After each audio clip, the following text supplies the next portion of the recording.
Bonjour Simon, bonjour à tous. Sylvain, vous vous êtes levé de bonne heure comme nous tous ce matin avec cette nouvelle sur le Brexit, ce préaccord entre la Commission européenne et le Royaume-Uni. Et vous arrivez donc à cette conclusion. Le Brexit n'est pas un traumatisme.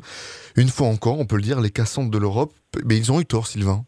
Eh bien oui Simon, absolument. Sur le Brexit, comme vous le disiez à l'instant, la fumée blanche est enfin sortie du Berlaymont, le siège bruxellois de la Commission, qui est à l'Union européenne, ce que le Palais du Vatican est à Rome. Et fumée blanche, c'est ainsi que le cabinet de Jean-Claude Juncker a imagé très tôt ce matin du 8 décembre 2017 la conclusion du préaccord tant attendu avec Theresa May entre l'Union européenne et le Royaume-Uni sur le retrait du Royaume-Uni de l'UE, plus connu sous son petit nom de Brexit. Alors, 3 points durs restaient à dissoudre et ils le sont dorénavant. Le Brexit étant un divorce, on peut dire que les Européens et les Britanniques ont pensé à l'intérêt de leurs enfants. Petit 1, il n'y aura donc pas de mesures d'éloignement résidentiel ou d'obstacle au droit de visite. C'est le non-durcissement de la frontière terrestre entre le Royaume-Uni et la République d'Irlande. Petit 2, il y aura résidence alternée et garde partagée. C'est le statut des ressortissants de l'UE au sein du Royaume-Uni, comme celui des Britanniques au sein de l'UE. Ce double statut sera garanti de part et d'autre et sera du ressort de la double juridiction des tribunaux britanniques et de la Cour de justice de l'Union européenne.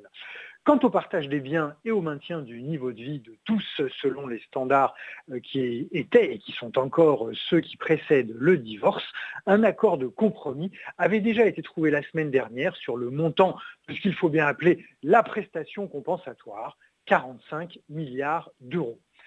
Les négociations sur la nature des relations entre le Royaume-Uni et l'UE à partir de mars 2019, c'est-à-dire une fois que le divorce sera prononcé, peuvent enfin commencer sous la houlette de Michel Barnier pour l'Union européenne et de son homologue britannique Dave Davis. Le référendum sur le Brexit avait eu lieu, tout le monde s'en souvient, le 23 juin 2016. Un an et demi plus tard, que conclure?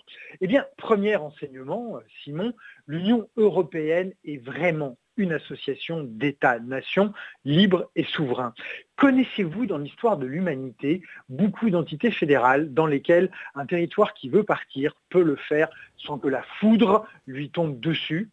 On ne va pas rappeler ici la guerre de sécession aux États-Unis à la fin du 19e siècle. On ne va pas rappeler l'impossible indépendance des républiques du Caucase en URSS en 1921 ou la très très douloureuse et meurtrière partition de l'Inde en 1947. Deuxièmement, le Brexit n'a pas eu d'effet domino. Contrairement à leurs calculs et à leurs espoirs, les Britanniques ont fait face à un front uni et déterminé des 27. Aujourd'hui, la croissance économique repart dans toute la zone euro et dans cette UE à 27, même en Grèce, même au Portugal, tandis qu'elle marque le pas au Royaume-Uni qui perd des emplois. Le Brexit n'est donc pas un traumatisme. Au lendemain du vote en juin 2016, nous étions bien peu nombreux à le dire et à l'écrire. Que n'a-t-on entendu de juin à décembre 2016 sur le Brexit comme signal de la déconstruction européenne? Après tant d'élargissement, ce premier rétrécissement donnait enfin pour certains, ou malheureusement pour d'autres, ce premier rétrécissement donnait le coup d'envoi du détricotage. Eh bien non, le Brexit n'est pas un traumatisme et les Cassandres de l'Europe, une fois de plus, ont eu tort.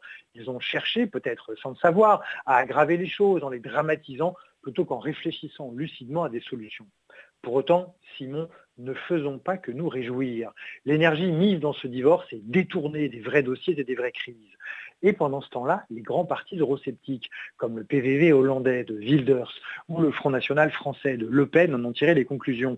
Ils ne réclament plus ni Nexit, ni Frexit, ni ailleurs Italixit ou Polanxit. Ils veulent transformer l'Europe de l'intérieur et la détourner au profit de leur idéologie illibérale et xénophobe, comme le fait déjà Viktor Orban en Hongrie depuis 8 ans. Il est là le risque de traumatisme, ce n'est pas le moment de mollir. Merci beaucoup.